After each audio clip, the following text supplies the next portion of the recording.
Area खबर news रो महाप्रयास corona रोगर एभली समय रे कोरोना योद्धा समाजसेवी मानक पई सरकारी ऑफिसर मानकर संपूर्ण सहयोग रहइबो बोली प्रतिज्ञा करथिले प्रशासन। आज ताहा संपूर्ण भावे सत होईची।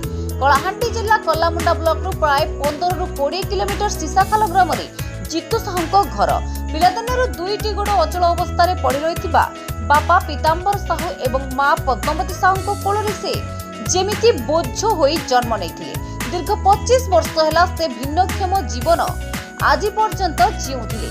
सरकारी सहायता कहले मासकु 500 टंका भत्ता एवं 5 किलो चाउल।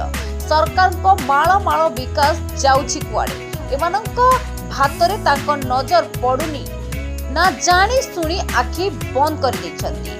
जितु साहू विषय रे खबर पाई तुरंत सेठारे पहुंची आम नल्ला ब्लॉक प्रतिनिधि धनुर्जय साहू।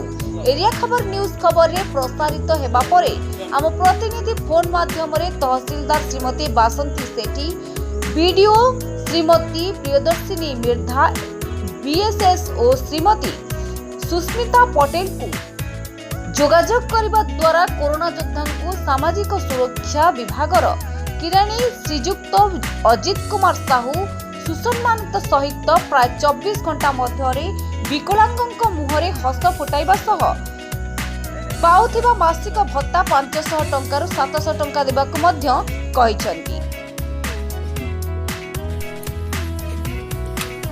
कलाहांडी जिला Nalla block Dhanurjay Sahu report area खबर।